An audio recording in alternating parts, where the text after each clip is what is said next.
Vous écoutez La Voix de l'Espérance, une émission qui vous apporte paix, joie, confiance et espérance.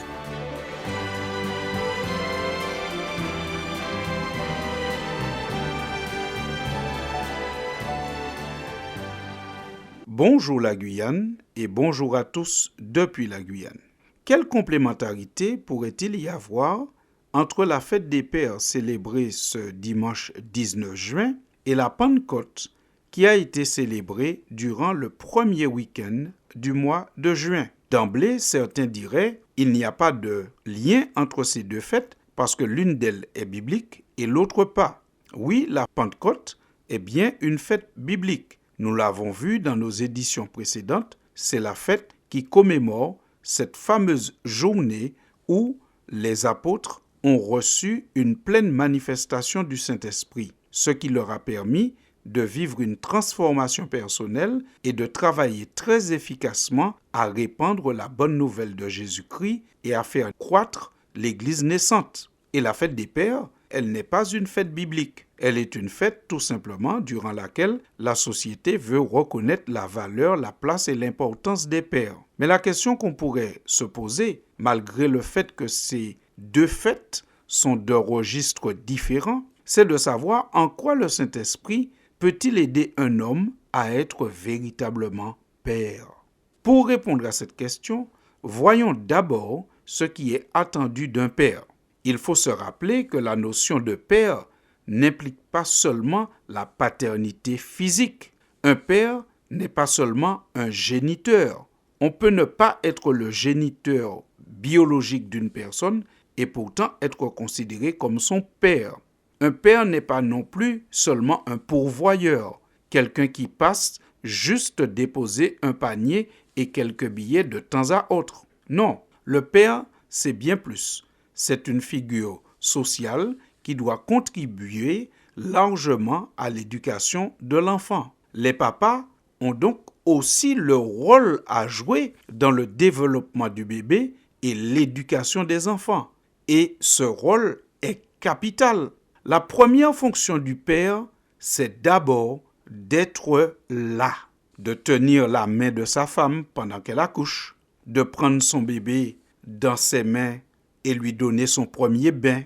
Il peut aussi être le gardien de ses nuits, celui qui le calme, qui le rassure, place que le père va garder dans l'imaginaire de son enfant. Et lorsque des détresses viendront plus tard dans sa vie, il saura qu'il peut se tourner vers son père. Le père doit être là. C'est pour cela qu'en France, la législation accorde au père, lors de la naissance de son enfant, 25 jours de congé, jour calendaire. Et si cette naissance apporte plus d'un enfant, c'est-à-dire au moins 2, alors le congé s'allonge jusqu'à 32 jours de congé calendaire.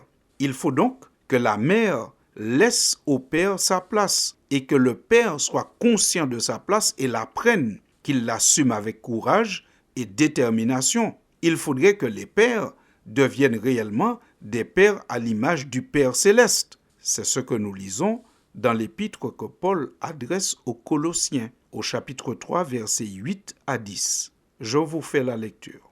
Mais maintenant, renoncez à toutes ces choses, à la colère, à l'animosité, à la méchanceté, à la calomnie, aux paroles déshonnêtes qui pourraient sortir de votre bouche.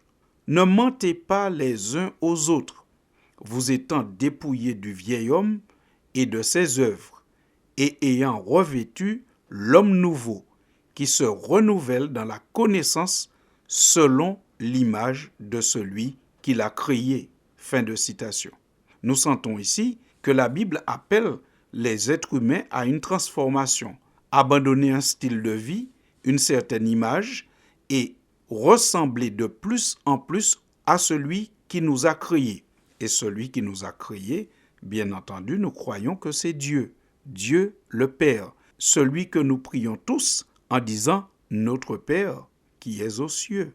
Mais comment faire pour avoir en nous l'image du Père céleste? Comment faire pour être des pères à l'image du Père? Alors, lorsqu'on continue la lecture de la Bible, il y aurait une prière simple que nous pourrions faire. Cette prière serait « Fais de nous des pères ».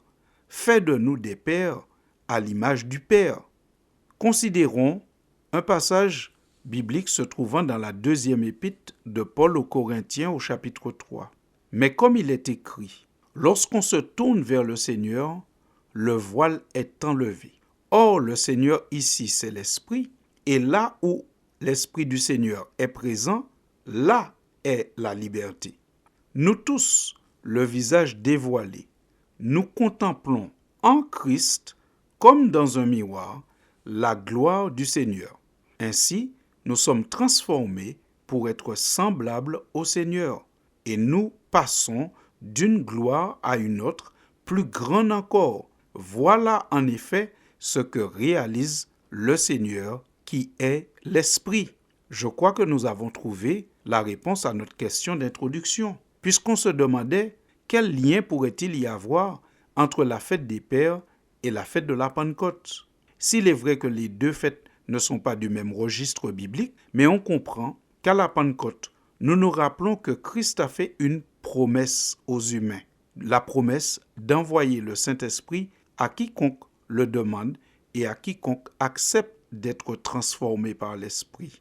Et la fête des Pères, c'est la fête pour rendre hommage aux Pères, leur rappeler leur rôle et les inciter à être toujours plus pères. Ainsi, par le Saint-Esprit, on peut être transformé à l'image du Père céleste et devenir enfin un Père comme il le faut. Un Père comme celui dont Jésus parle dans l'évangile de Luc au chapitre 15. Ce Père qui avait 2 fils et l'un qui voulait partir parce qu'il pensait que son père était trop sévère, qu'il y avait trop de restrictions à la maison. Et comme ce père était respectueux de sa liberté, le père lui a permis de partir, même en lui donnant sa part de son héritage qu'il réclamait avant l'heure. Mais quand il a vécu loin du père pendant quelque temps, il s'est très vite rendu compte qu'il fallait qu'il retourne à la maison, parce qu'il s'est rendu compte loin du père que le père n'était pas un tyran, que le père avait certainement des principes, des valeurs, mais qu'il les appliquait avec amour. Et donc, il est revenu vers son père, et le père l'a accueilli, pardonné et réhabilité. Ce genre de père dont Jésus parle dans sa parabole dans l'évangile de Luc au chapitre 15, c'est ce genre de père dont le monde a besoin. Mais comment devenir ce genre de père? Eh bien, c'est en faisant cette simple prière: Seigneur, fais de nous des pères. Chers auditeurs, je vous souhaite de passer de joyeuses fêtes et vous dis à bientôt pour une prochaine édition.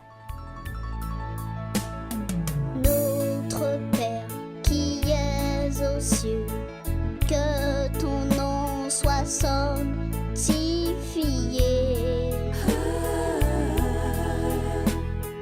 que ton règne vienne, ta volonté soit faite sur la terre comme au ciel.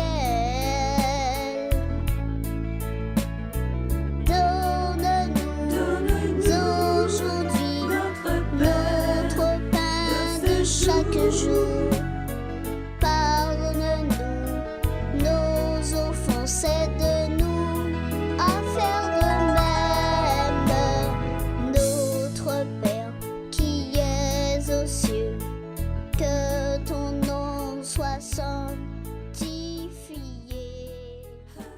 C'était La Voix de l'Espérance, une émission préparée par l'Église adventiste du 7e jour. Si vous désirez avoir une copie de la causerie d'aujourd'hui, demandez-la. Elle vous sera donnée gracieusement. Écrivez à La Voix de l'Espérance, boîte postale 169 97 324, Cayenne, CEDEX, ou téléphonez au 0594 25 64 26. Merci chers auditeurs et à bientôt.